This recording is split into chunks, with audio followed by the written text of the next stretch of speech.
bienvenidos a una octava edición de Dos Copas y un Vino. Oh, sí. Yo soy Alfonso, estoy con Oriana. ¿Cómo estás? Bien, un poco asustada Sí, con nuestra lección de vino de hoy. Hoy es un día muy especial. Y no porque le quitamos la ruedita a la bicicleta, sino porque después de haberla estado esquivando harto, yo creo que llegó un punto en el que dijimos, nos quedan 4 días para seguir acá en la playa. Y igual como que a mí me echa el ojo, no sé tú. Sí, que creo que veo conveniente entrar directamente al vino de hoy.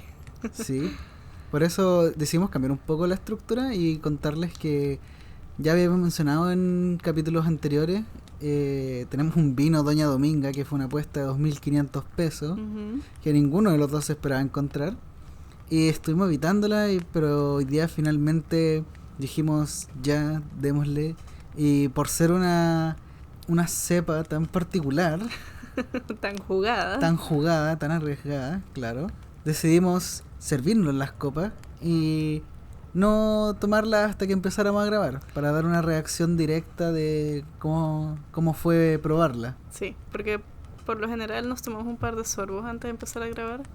A veces una copa. Pero hoy se sentía como un día especial. El vino de hoy es Doña Dominga, un Cabernet Sauvignon 2018 de Casa Silva. Casa Silva. Puta, otro Cabernet Sauvignon, como que ni sorprende. Tiene un bonito dibujo de una pareja bailando cueca en la etiqueta. ¿De verdad? ¿Sí? Te juro que nunca me fijé en la etiqueta. Yo la tengo enfrente ahora, así que... Hoy en todo caso, mira que es chileno, ¿no? Sí.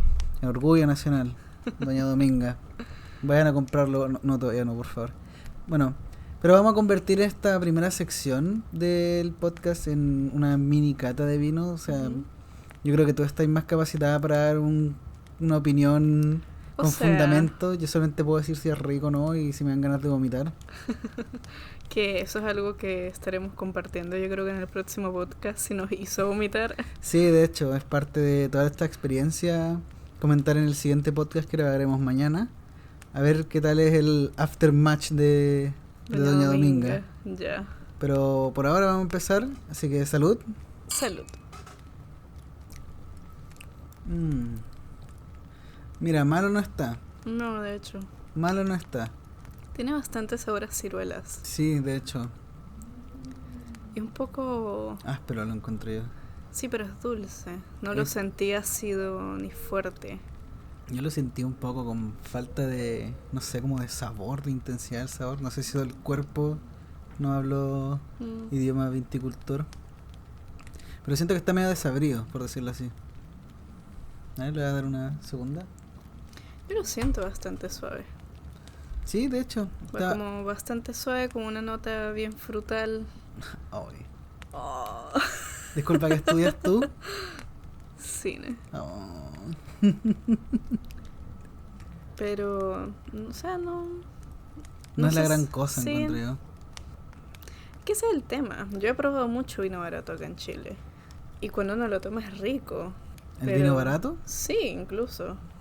Como obviamente si tienes un presupuesto más amplio, buena.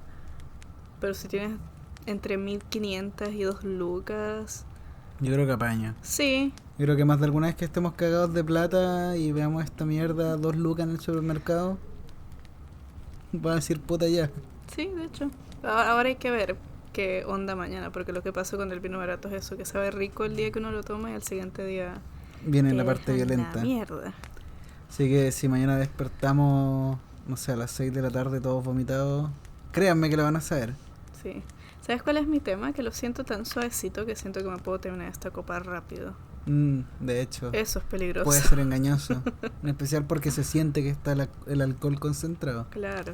Como buen vino barato depende del alcohol para que se disfrute. De hecho.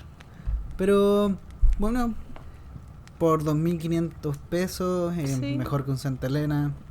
Sí, fijo. 1000 veces. Y viene en una presentación más bonita. Y muchas veces se puede perder la idea de que es barato porque está en botella y con corcho. De hecho. Así que esto es Doña Dominga. Mañana les contaremos el cierre final que de para esta usted experiencia. Sería un poco más de tiempo que un día, pero No Stay sé. tuned. Estén atentos. Pero yo creo que ya va siendo hora de entrar de lleno al tema que abarcaremos hoy, que Ujú. es uno que de hecho nos interesaba hablar desde hace rato. Sí, Fue de esas ideas que pensamos antes de empezar a grabar el podcast. sí, que de hecho estábamos teniendo un patrón hace un par de podcasts que era como que, ¿qué mierda vamos a hablar hoy?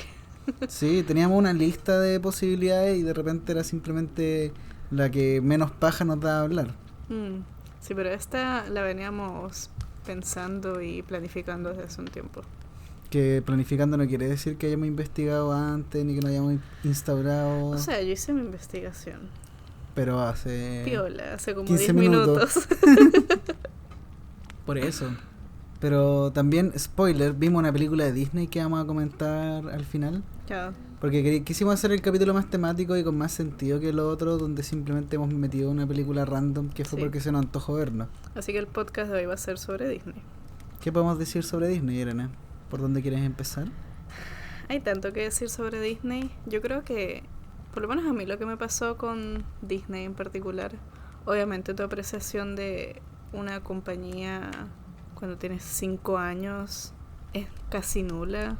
No hay una concepción de la idea de Por una eso. corporación.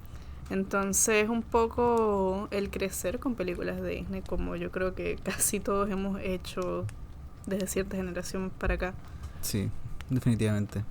Yo crecí con el Disney clásico, el Disney mainstream, el Rey León, las princesas, ¿Qué es lo que siempre se veía? Toy Story. Estuve en todo este mundo del Disney Channel cuando empezaron a sacar series de televisión. Sus sitcom adolescentes. Claro, So Raven, Hannah Montana, Los Hechiceros, como que toda esa volada. No estuve para Lizzie McGuire. Oh, yo sí estuve para Lizzie McGuire. Yo fui un par de añitos después.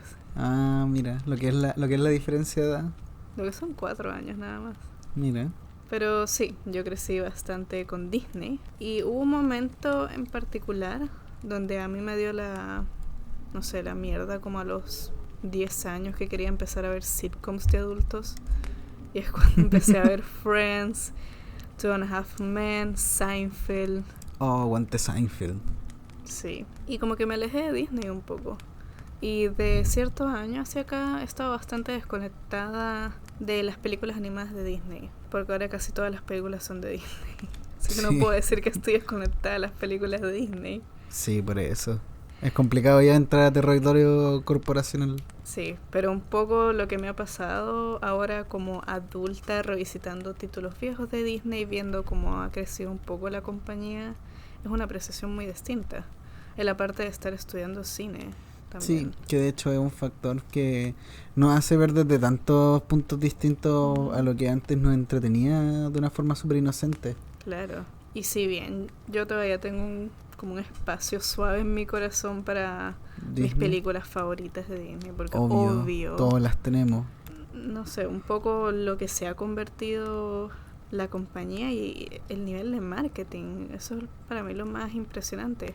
Que voy a hablar un poco más a fondo Más adelante más en el adelante en podcast. el podcast, pero yo hice un viaje familiar a principio de este año a Orlando y fuimos a los parques. Fuimos con la intención de ir a los parques principalmente. Y fue toda una aventura porque la planificación dio para que hiciéramos todos los parques seguidos, 7 días de puros parques, Uy, que fue horrible.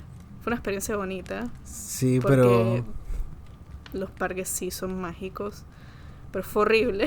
¿Cómo te quedaron las piernas? Sí, pero sí, eso ha sido como un resumen un poco de mi experiencia de niña y ahora explorándolo un poco más adulta, que yo creo que es algo que con lo que te puedes identificar tú.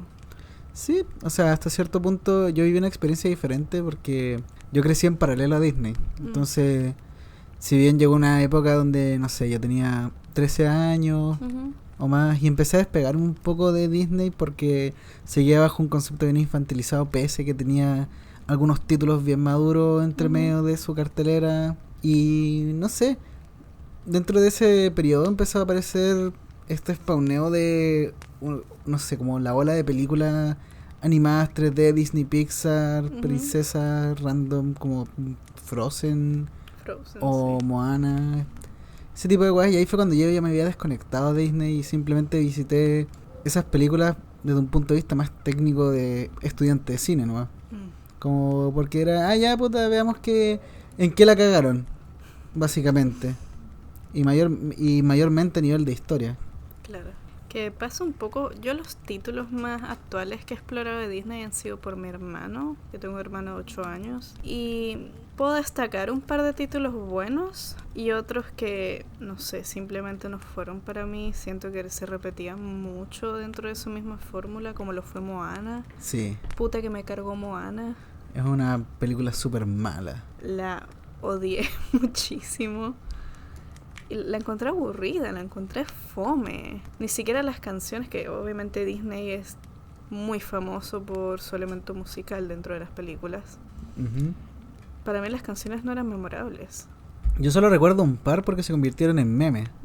¿Cachai? No es la razón por la que uno debería recordar una canción de Disney. Igual hasta cierto punto, o sea, somos adultos viendo películas infantiles que obviamente no nos van a pegar de la misma forma como nos pegaron las películas con las que crecimos. No, obvio. Que yo creo que más de algún pendejo debe estar cantándose las canciones de Moana porque, uy, qué bacán. Las películas en sí tienen muchos problemas técnicos que a veces simplemente pasan por alto porque hoy la imagen es bonita o porque Claro. la canción es emotiva y uno a veces no se da cuenta de que, puta, lo que estáis viendo está totalmente injustificado, no tiene sentido más allá de el querer provocar una emoción sin justificación. Entonces igual comparando lo que es la experiencia de ver el Disney de ahora que está saliendo a lo que es revisitarlo, yo creo que siempre está ese factor nostalgia que Sí.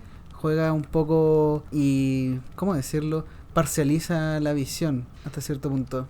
Igual va un tema de que Disney no está sacando producciones realmente originales porque son secuelas, son live action, son remakes constantemente. Entonces mucho de las películas originales se ha perdido. Creo que eso también es un factor.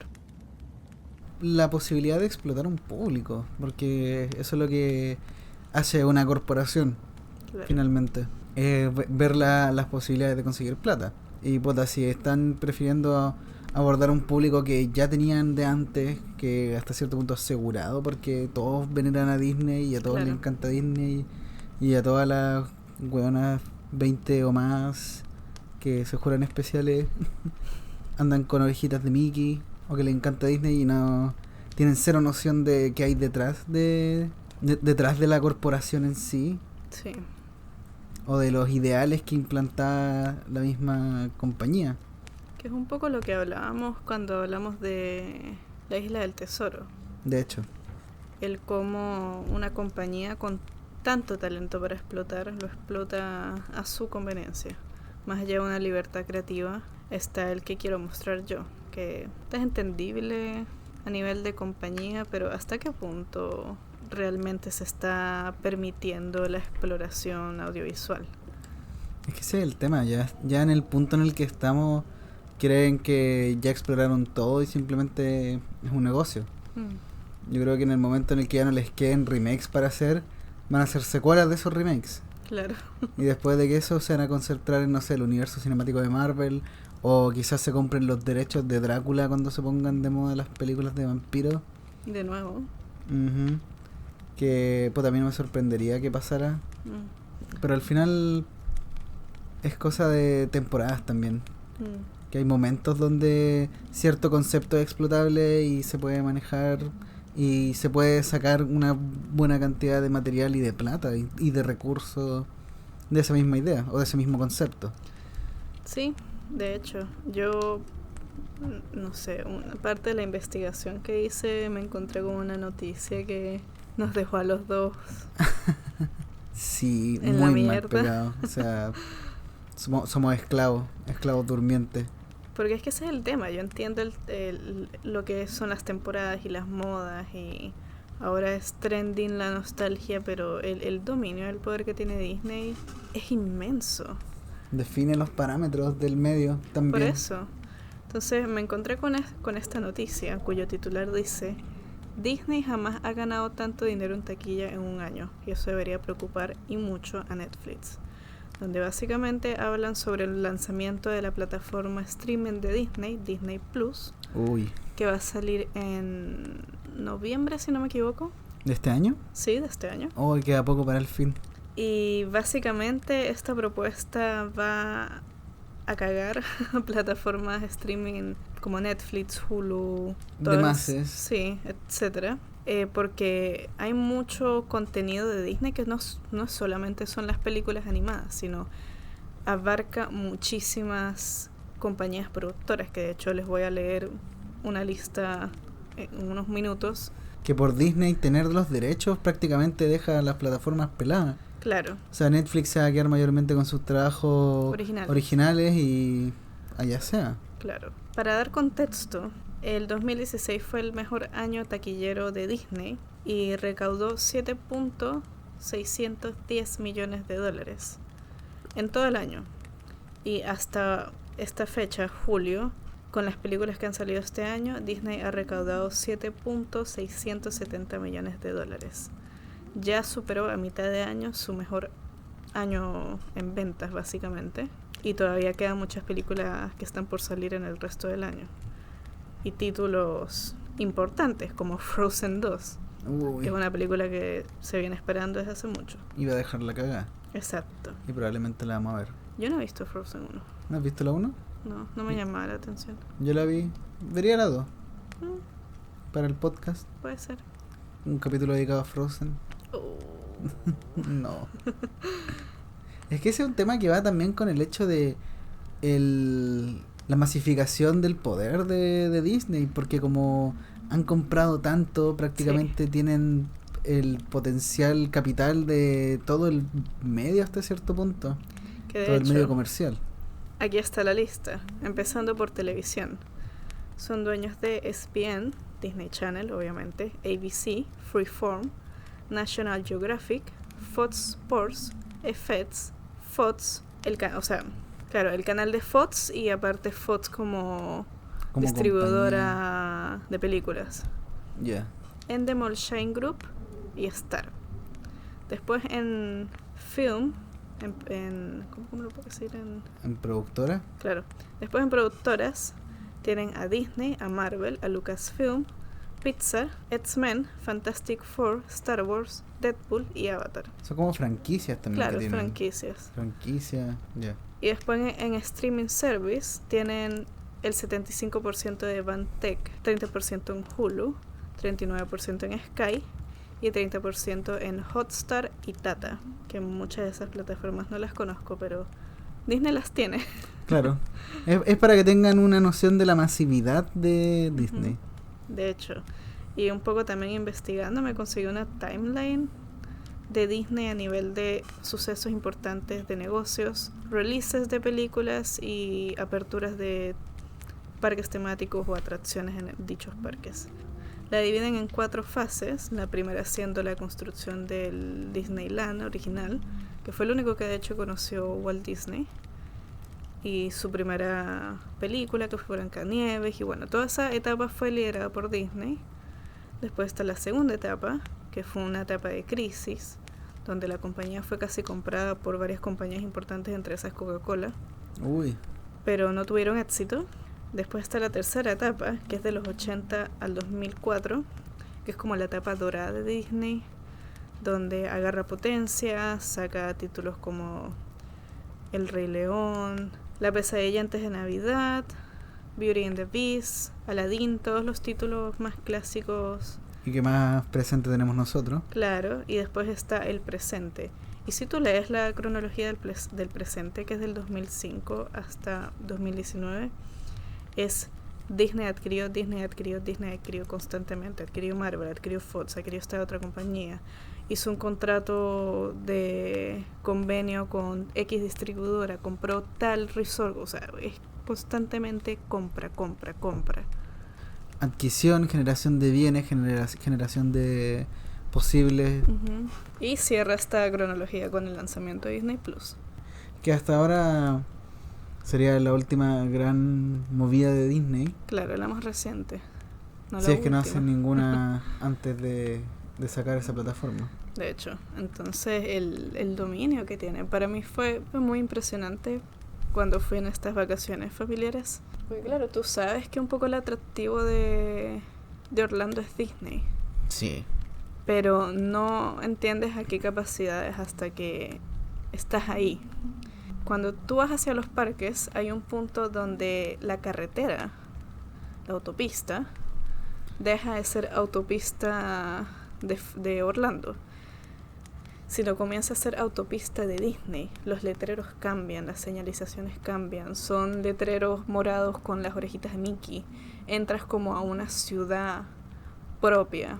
Tienes diferentes salidas para los diferentes parques, tienes toda una entrada gigante, que la entrada es temática de cada parque, que eso da igual, lo encontré bonito.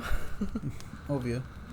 Y después tú entras, son estacionamientos masivos, por ejemplo en el parque que es Animal Kingdom, temático medio africano, medio safari.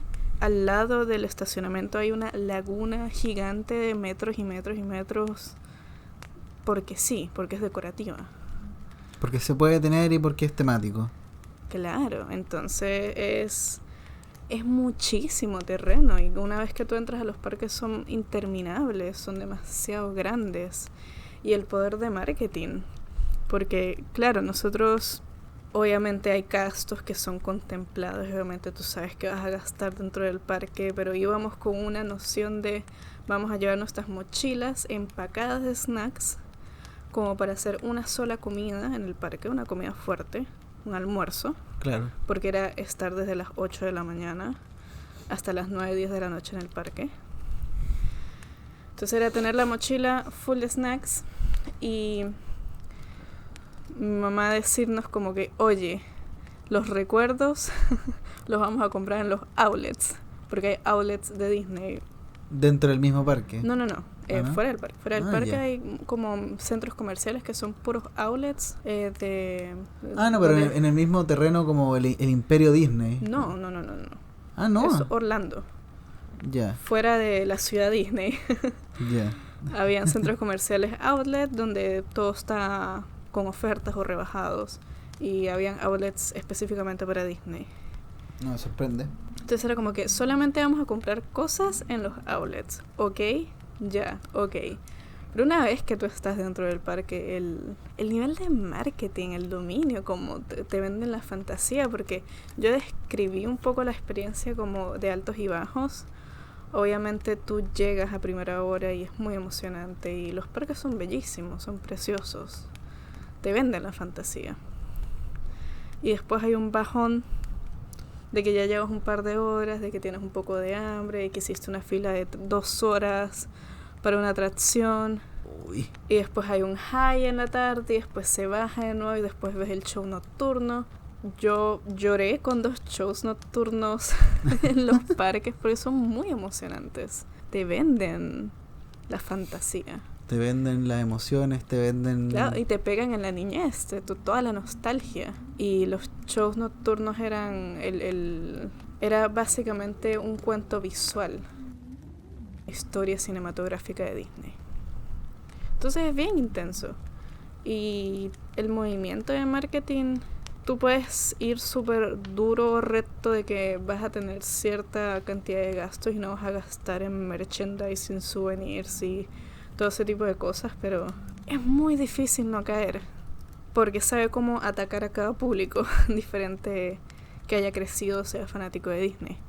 Por lo menos, como un ejemplo claro que puedo dar es que yo no iba con intención de llevarme orejitas de Mickey, porque me parecían como muy cliché y como que así todo el mundo tiene orejitas o de Minnie o de Mickey. Y resulta que en las tiendas tienen una selección de diferentes estilos de orejitas, de diferentes temáticas, diferentes películas. Yo dije, puta, ya, si veo una película que me gusta, puede ser que me la lleve. Ahí empezó a cambiar un poco la perspectiva, claro. Porque dijiste, igual puede ser. Y no encontré por varios días unas orejitas que me gustaran, hasta que un día mi mamá se estaba escogiendo unas orejitas para ella. Y yo estaba recorriendo la tienda y me acerco a la caja registradora. Y ahí tenían una pequeña selección de orejas temáticas de Una pesadilla antes de Navidad. que eran negras, que con un sombrerito de jack, que con un velo así medio funerario negro. Fue como que, oh, ya, esto es mío, estas son mi estilo. Y me las puse y las pagué y fue súper feliz. Y caíste dentro de todo el plan que tenían de venderte unas posibles orejas. Exacto, entonces es muy intenso y que todo detrás de la fantasía, de lo bonito, de la nostalgia, de lo que se quiera llamar, es una estrategia de marketing, son números, son cuentas, son estadísticas, es todo tan matemático hasta cierto punto que es muy loco pensar en los contrastes que se pueden dar. ¿Pero contraste en qué sentido? Como decir, el nivel de abarco que tienen de posible público. Claro. Y pensar en lo que es para ti vivir la fantasía, pero cómo se hace esa fantasía realmente. Yo creo que ese es el contraste que yo sentí, por lo menos. Porque había pasado que justo el semestre anterior de ese viaje, nosotros habíamos estudiado en una clase un libro. Sí. ¿Cómo se llamaba? ¿Cómo leer al Pato Donald? ¿Cómo leer al Pato Donald? Que básicamente era un libro donde se analizaba un poco la forma de comunicación y mensaje que daba Disney. Claro. En especial en los cómics. En los cómics, en las tiras de cómics. Que de hecho fue una vuelta muy interesante porque yo recuerdo mucho a mi mamá hablando de cómo a ella le gustaba leer las tiritas cómicas de no sé, del tío Rico, que del Pato Lucas, que de Mickey. Y entonces yo ya tenía esa noción de Disney y de hecho mi mamá ya venía con esa idea, por eso en mi casa se veían películas de Disney. También un poco como trasfondo de, no era simplemente es una película animada. Y después volver a ver, revisitar esa idea y entender qué era lo que estaban expuestos en esa época, cuál era la clase de cómics que se veía, donde había un concepto que se manejaba de la infancia sin padres, no había una concepción de hijos, todos eran tíos, no habían descendientes directos. Toda esa visión que de hecho el libro la aborda bien interesantemente. Sí. Como visión dentro de también, igual entendiendo un poco el contexto en el que está escrito el libro, pero un poco esta visión más analítica, más crítica, demuestra mucho de la visión que tiene la gente un poco de esa generación, que sin darse cuenta hasta cierto punto adoptaron pensamientos influenciados meramente por Disney. Claro, y un trabajo de una medio manipulación. Claro, es una forma de propaganda al final. Que también apuntaba a las mentes más volubles de los más chicos que sin darse cuenta terminaban en esa idea. Sí, que de hecho en el libro te ponen un par de ejemplos de los cómics. Y me acuerdo uno muy particular que era de Mickey, donde había toda esta incitación al suicidio. Sí, de hecho.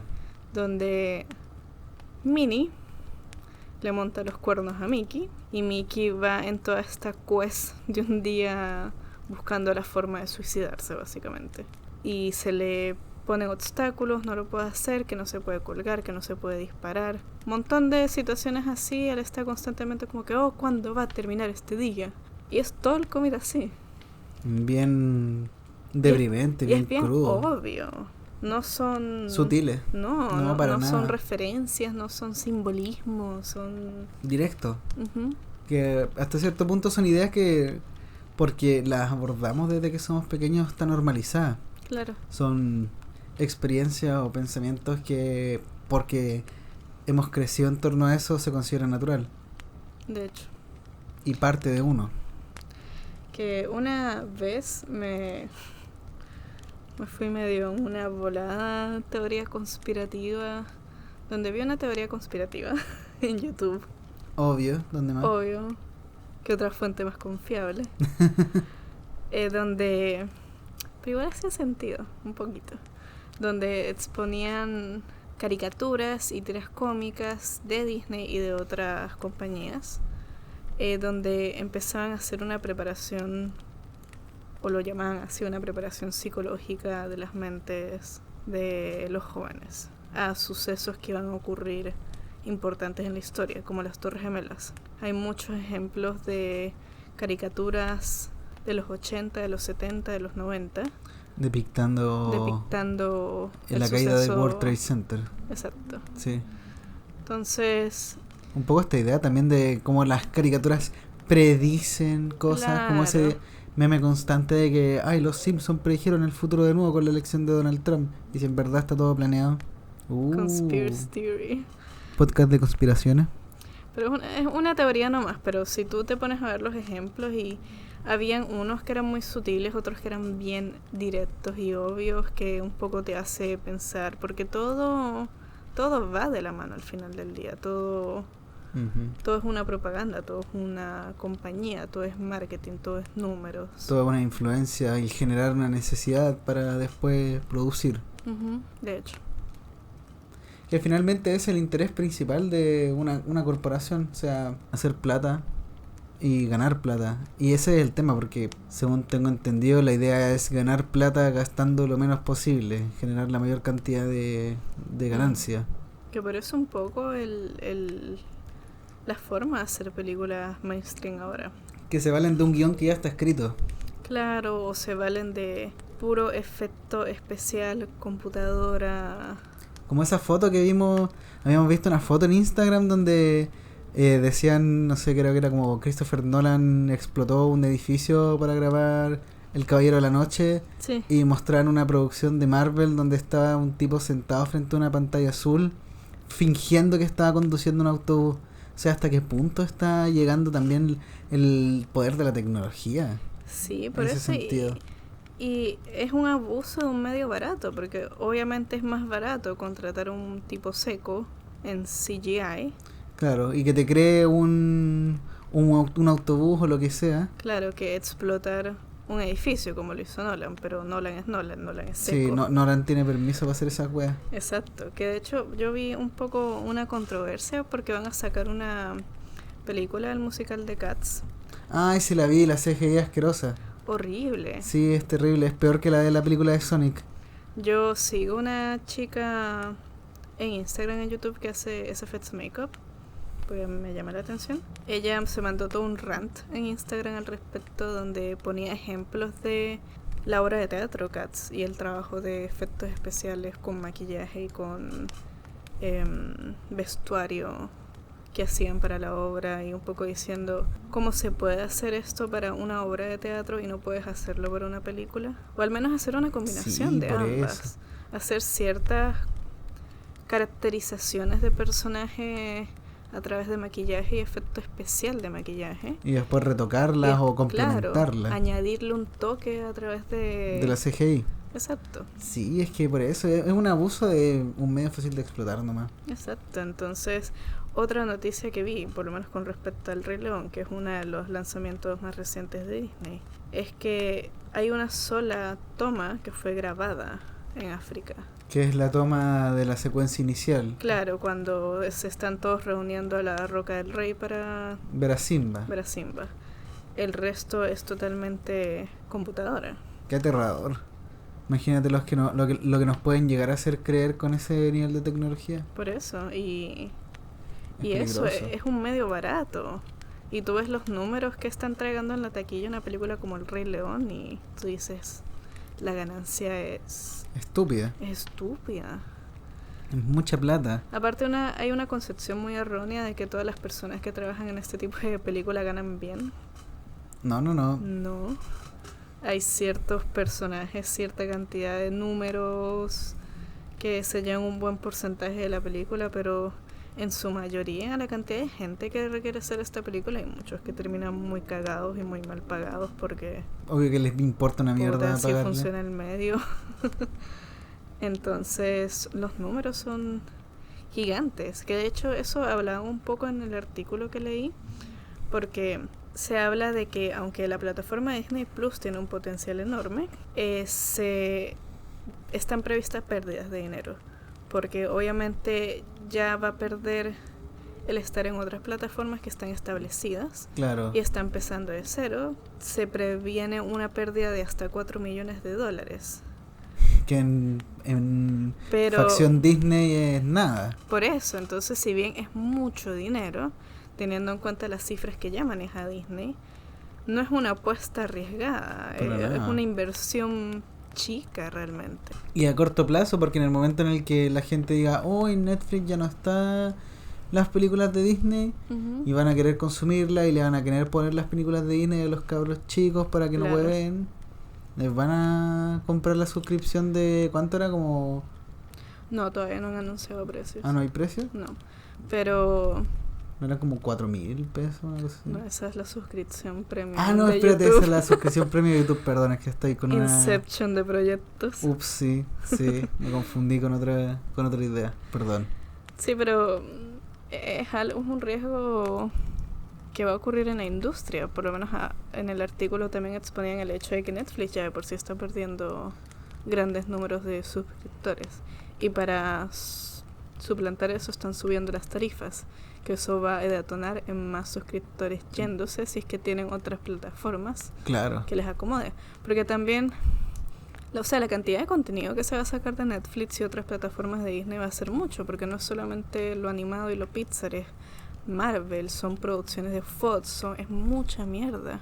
Con todo el nivel de abarco que tiene Disney, tiene para sustentar una plataforma con contenido variado por su cuenta. Claro, Entonces entonces era algo inevitable hasta cierto punto. esa persona que ha visto, no sé, Infinity o Endgame 5 veces y la quiere ver una sexta, ya no va a poder ir a Netflix, sino se va a tener que ir a Disney Plus. Y lo van a pagar. En especial con todo lo que conlleva también las leyes respecto a los derechos de autor, la piratería, que hasta cierto punto acá en Chile, o sea, vale callampa, pero en Estados Unidos, por ejemplo, o en Europa son cosas que se toman muy en serio. Sí, de hecho. Entonces ellos no van a tener la misma alternativa de nosotros de, ya puta, me voy a Cuevana o a Popcorn Time y chao. Claro. Simplemente van a tener que aceptarlo nomás y tener una suscripción a otra plataforma de streaming. Aparte en un mundo donde estamos constantemente suscribiéndonos a cosas, realmente es mucho una suscripción más. De hecho, es una forma más de sustentarse y ese mismo pensamiento es lo que le da más plata a Disney. Claro, aparte siempre está el pensamiento, ya, me voy a suscribir, no lo sé, HBO Go porque ya se terminó Game of Thrones, entonces ahora me voy a suscribir a Disney o me voy a suscribir de Hulu para suscribirme en esta otra plataforma. Siempre va a existir ese juego, entonces no están limitados. No, pero está el tema también de que si Disney sigue agarrando potencia como lo ha estado haciendo últimamente, ¿qué lo evita de terminar comiéndose todo, comprando cada una de las otras plataformas y controlándolas, aún manteniéndolas dentro de nombre independiente, va a seguir siendo lo mismo? De hecho. Entonces el día en el que Disney compre Netflix se va a eclipsar el sol y todos vamos a terminar con orejitas en la cabeza. Puta, yo ya tengo las mías. Al menos tuviste el placer de elegirla. Es algo bastante oscuro a tomar en cuenta cuando se trata de desarrollarse en un medio audiovisual, porque eventualmente vamos a terminar trabajando para Disney y vamos a estar cagados y no hay de otra. Sí, o sea, mira, yo siempre he sido el pensamiento, a ver, cuando yo me mando este tipo de ranks bien estudio cine, no sé, un evento familiar, siempre es como que, pero a ti te encantaría trabajar en una película de Marvel o no. Puta, sí. Por la experiencia, pues es una producción masiva. ¿En qué otra producción de ese nivel se podría estar en alguna otra vez en la vida? Difícil. Entonces sí, sería increíble. Pero aparte la plata. Pero eso no es el todo. No es el venderse, yo creo. Es un poco adentrarse en el medio audiovisual, es jugar con él. Ya, mira, esta película me dio plata para sustentarme y esta película me dio una satisfacción. Exactamente. Que esa es un poco la búsqueda que uno tiene también como estudiante de cine, porque a nosotros no nos adiestran para simplemente manejar cámara y responder a órdenes de un director o una productora que esté mandando. Se supone que se nos da las herramientas para desarrollar una perspectiva propia, una opinión y una intención de comunicar. Entonces poder trabajar en proyectos que realmente interesan y nos nutren y creemos que son cosas importantes para comunicar y para decir y para que se sepan que dentro del formato del cine es un súper buen formato para presentar ideas nuevas a gente que no las exploraría de otra forma o por cuenta propia, Ujú. es también esa búsqueda de la satisfacción, del decir, yo quiero, esto me parece importante y me interesa invertirme en esto, más allá del puta sí, puedo pasarme haciendo publicidad, o si trabajara en Disney o en alguna productora así de grande, puta que ganaría ahí plata y sí, viviría ahí tranquilo, pero no es todo realmente, o sea, Claro. hay una intención detrás del buscar contar, del buscar hacer saber una opinión, una visión, y el también experimentar, contar una historia y hacer llegar un mensaje. Por eso, un poco tomando el ejemplo de nuevo, La Isla del Tesoro, esta dupla de directores que había dirigido varios exitazos de Disney, películas súper taquilleras, y seguían con la idea de que nosotros queremos Queremos hacer hacer La esta Isla del mierda. Tesoro, no nos importa si no le va bien, pero queremos hacerla, déjame hacerla. Entonces yo siento que esa es una necesidad que pocos realmente pierden. Y estamos hablando de una dupla de directores que está probablemente sentándose en su tronito de dinero Disney. O sea, habría que ver realmente porque después de lo que había sido esa película implicó una decaída fea. Sí, pero ellos igual retomaron porque dirigieron películas contemporáneas de Disney grandes. Yo creo que debe haber sido un tema de también la satisfacción de puta lo hicimos, puta nos Ujú. encantó hacer esta mierda, chao, no me importa nada. No, obvio, pero a eso me refiero, esa satisfacción de no importa si no le va bien, puta, sería increíble que le fuera bien, pero si no, al menos la pude hacer.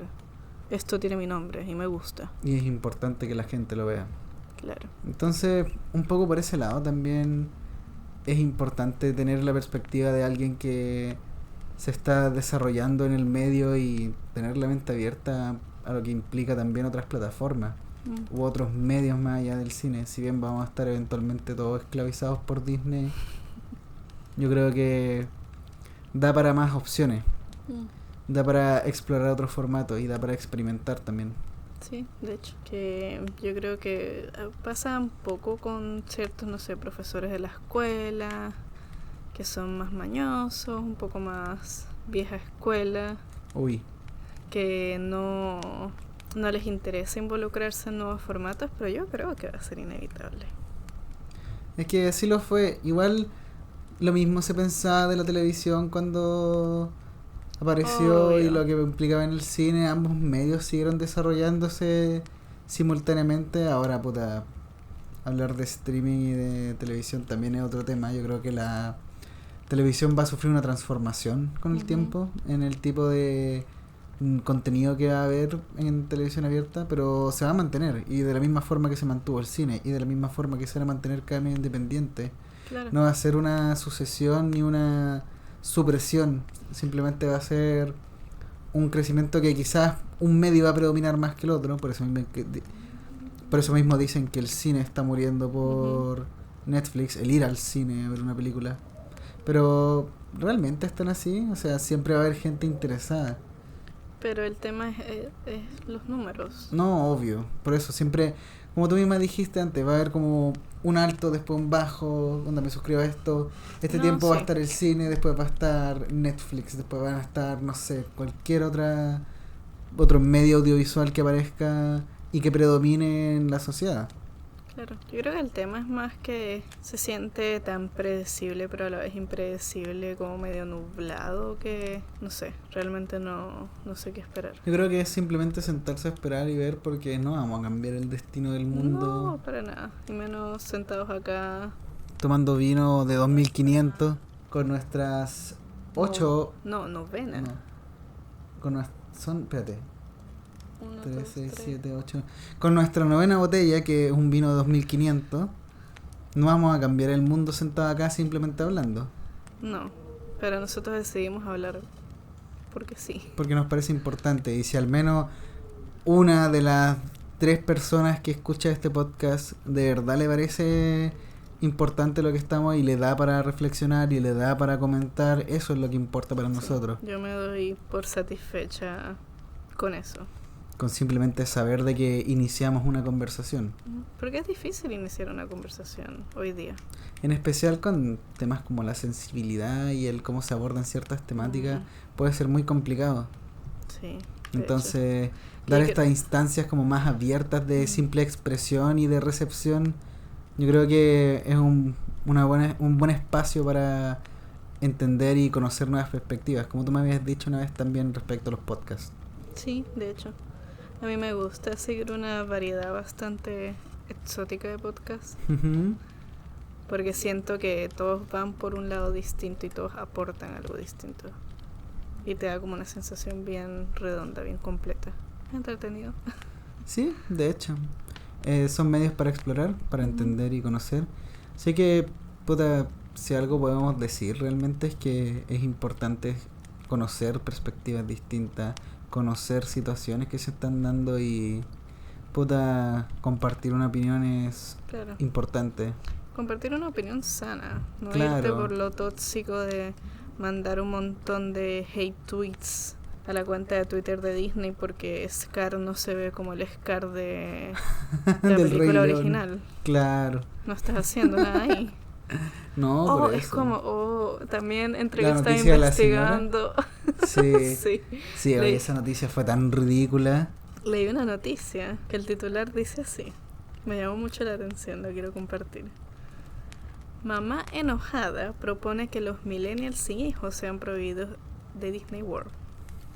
Básicamente una usuaria de internet, como muchos, publicó un mensaje lleno de odio en Twitter hacia los millennials. Léelo, por favor. Prepárense. ¿Ustedes creen que están preparados para esto? Pero yo les digo, no están preparados para esto. Por favor. Me molesta a más no poder cuando veo parejas sin hijos en Disney World. Disney World es un parque de diversiones familiar. Mayúscula familiar. Y aún así estos millennials inmaduros van y tiran su dinero en basura inútil. Ellos no tienen idea la felicidad que causa el comprarle a tu bebé juguetes y recuerdos. Jamás experimentarán el cansancio de perseguir a un pequeño de 3 años alrededor del parque y recibir miradas acusadoras porque asumen que eres mala madre. Estas zorras, en sus pequeños shorts, están comprando un pretzel mientras que Aiden también quería uno, pero como la fila era muy larga, tuve que decirle que después y romper su pequeño corazón y no paraba de llorar. Me daban ganas de tomar el pretzel de las manos de esa zorra y decirle: gracias, maldita, hiciste llorar a mi hijo. Disney World es para niños. Gente sin niños debería ser prohibida. Madres con hijos deberían permitirles saltarle la fila. No tienen idea de lo que es estar en una fila de 3 horas con un niño cansado y malhumorado. Y no puedo decirle que no se puede hacer nada porque son sus vacaciones también. Odio las mujeres sin hijos. Oye, qué mujer más luchadora. Es una verdadera madre, yo creo que un ejemplo a seguir. Tengo muchas opiniones respecto a ese tweet en particular, pero las quiero resumir en ideas principales. 1, porque mierda la gente tiene que hacerse responsable de tu hijo. 2, a las corporaciones no les importa lo que pienses, si pueden generar plata lo van a hacer. Y 3, se nota que perdió el total control de sí misma apenas tuvo un hijo. No tiene ningún tipo de influencia sobre el crío y se nota que él es el que manda. Sí. Él pide y se hace. Y si no se hace, malditas zorras. Claro, es culpa de ellas que mi hijo no pueda estar hijos. Satisfecho y... ¡Qué mierda! Ese comentario al final. Claro, odio a las mujeres sin hijos. ¿Qué weá le pasa a esa vieja culiada? ¿Qué edad tiene? ¿Puedes ver su foto de perfil a ver si es que tiene pinta de octogenaria? No comparten la cuenta de Twitter, solo el tweet.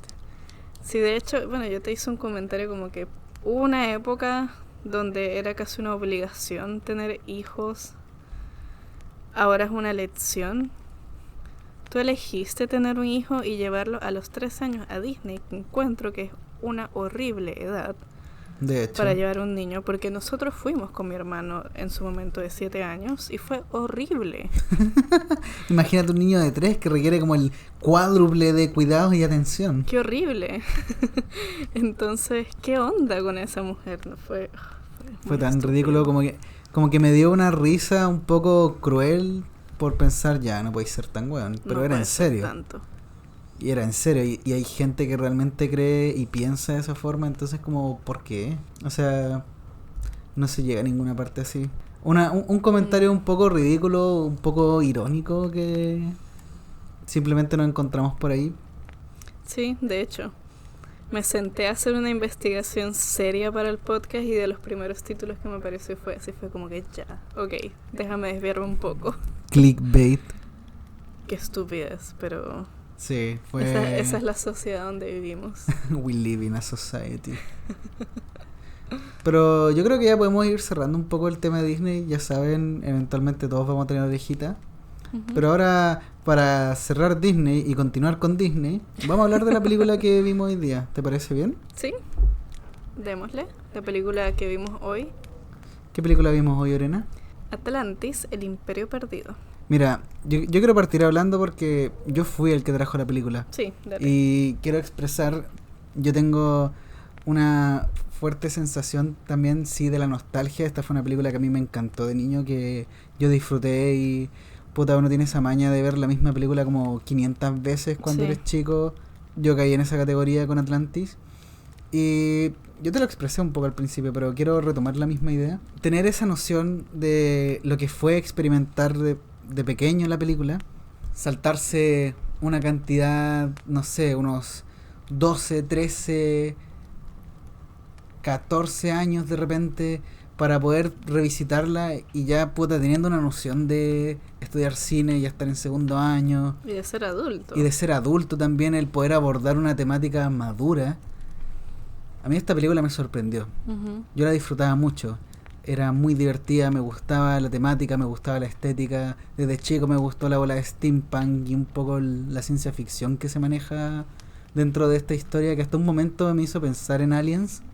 Como en Aliens, que otorgaron la tecnología a la gente de Atlantis. Pero los personajes son muy completos, son muy entretenidos. Si bien hay situaciones clichés, son muy bien manejadas. Sí. El tema con respecto a la historia es muy épica, muy cool, tiene muchas capas. Los personajes, me encantaron los personajes, me hizo darme cuenta de lo cool que es tener más de uno o dos personajes de comedic relief, porque todos tenían un comentario clever para hacer, todos se agarraban para el hueveo y hasta cierto punto daba una relación real entre ellos y establecía unas conexiones que eran divertidas y eran acorde a la personalidad de cada uno que se presentaba. Sí, de hecho.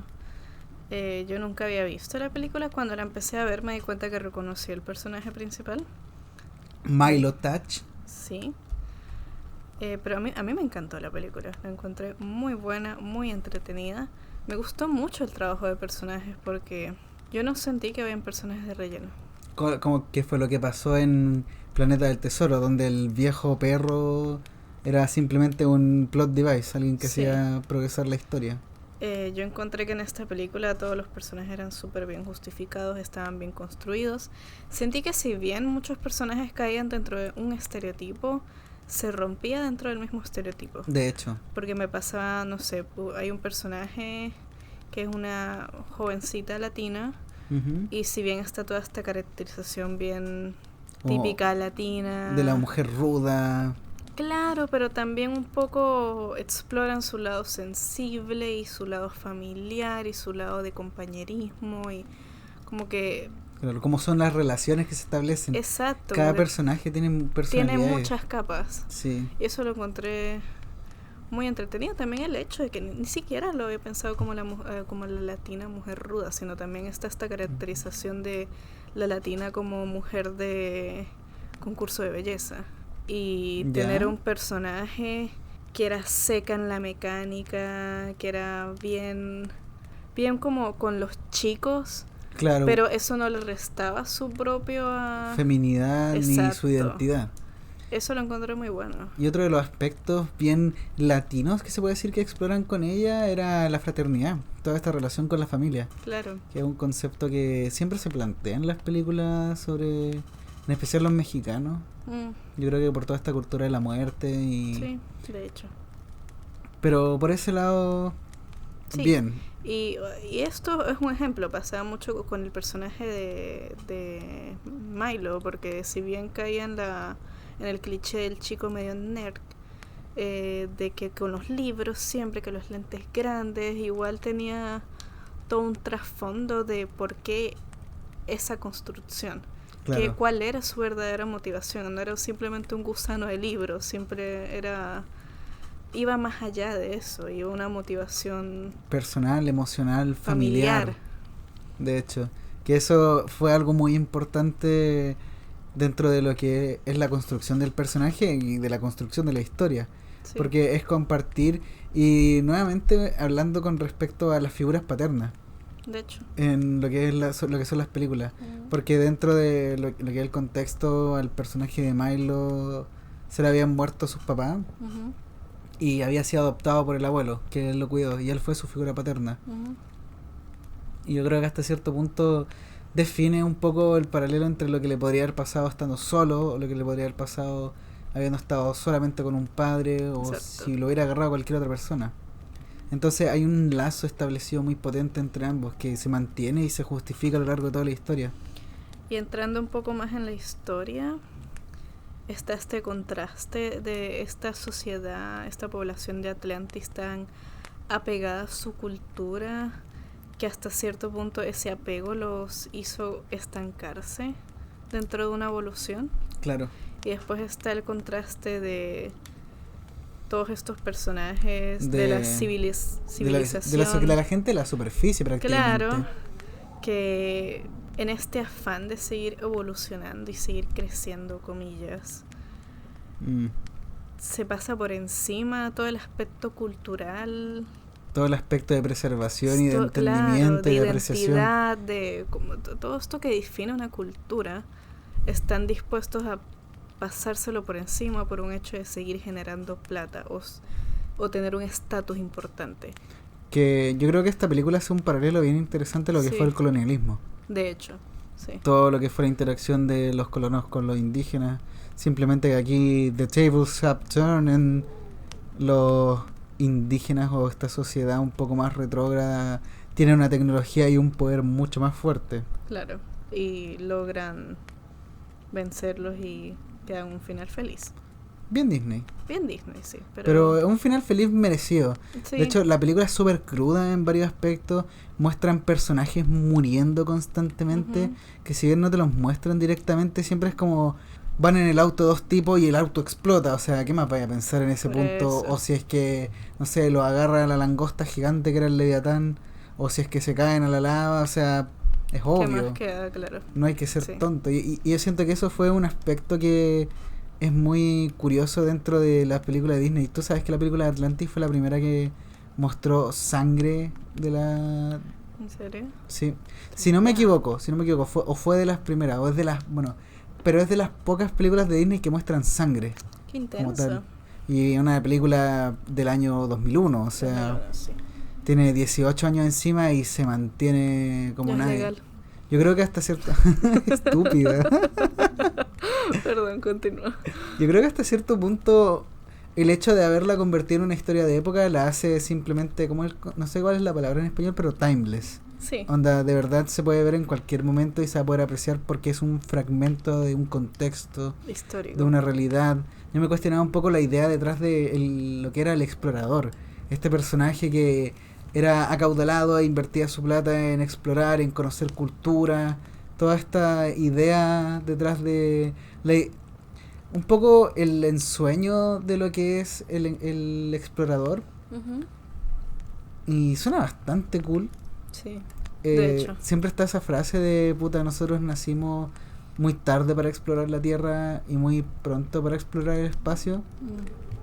Entonces un poco aferrarse a esa idea y a ese interés de simplemente romper los estándares. A mí, yo nunca había caído en cuenta, por ejemplo, del por qué me hace ahora tanto sentido que el personaje del amigo del abuelo hacía yoga y se ponía a hacer todas estas cosas raras y toda esta construcción del espacio que tenía y un poco todo lo que complementaba la experiencia, la edad, el interés, todo lo que era la búsqueda de la cultura, porque era un hombre culto, como te lo mostraban, excéntrico a cagar, obviamente, pero dentro de todo lo que abarca su exploración de personaje, que es súper poco, dice muchísimo. Claro, es un tipo que está dispuesto a todo y a gastar la plata que sea necesaria para la exploración y para el descubrimiento, y lo que conlleva un evento como ese a nivel intelectual en una persona.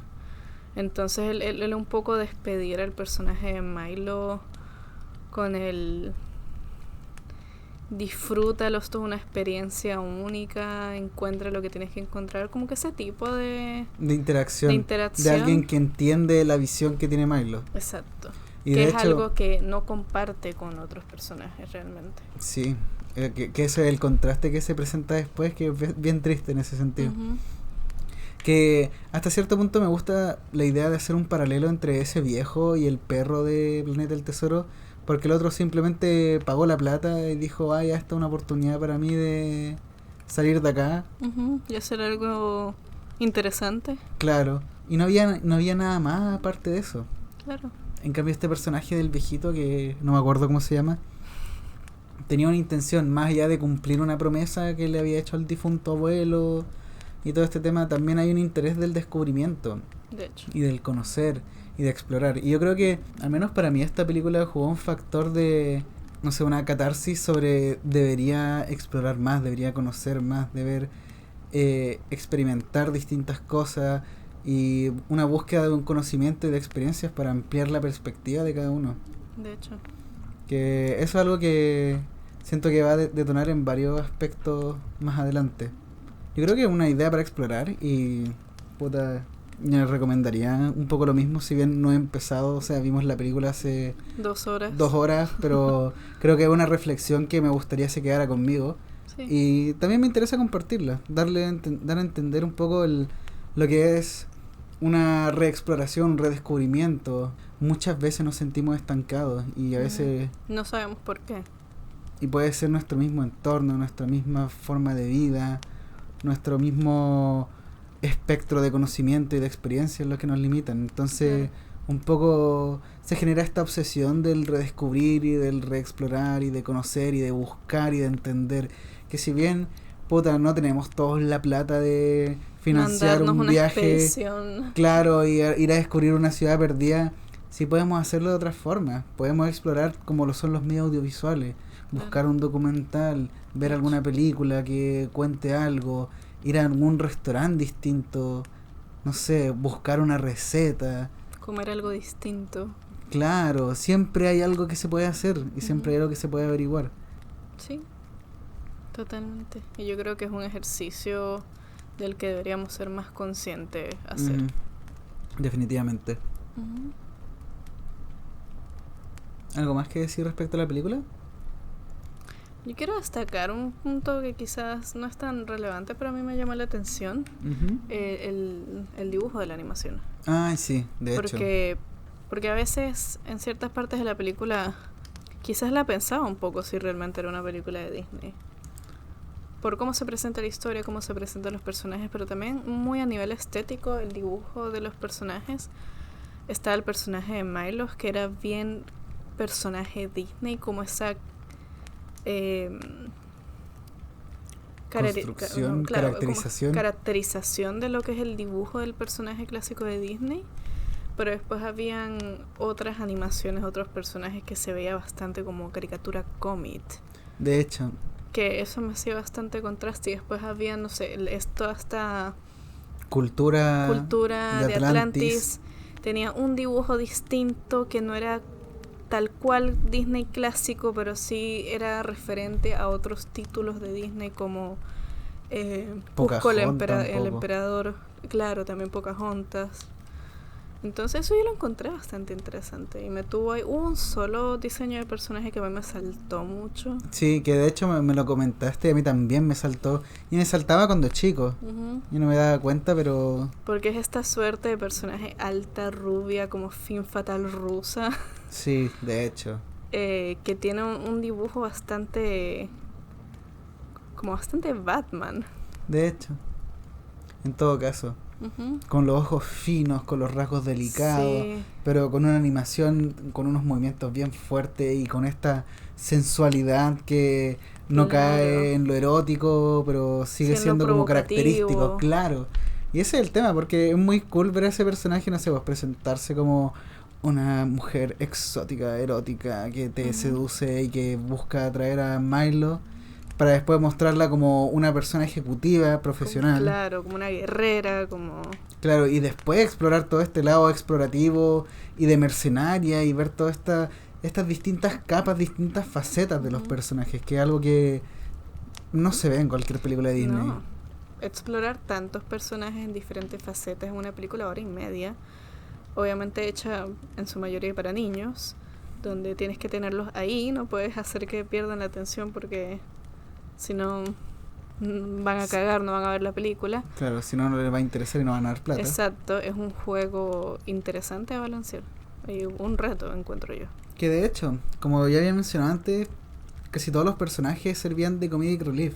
Entonces un poco lo entretenido era ver estas interacciones, y lo que yo sentía era que los creadores dijeron, ya tenemos muchos personajes bacanes, mostrémoslos hablando entre ellos y agarrándose para el hueveo, Claro. y que la gente se ría de eso.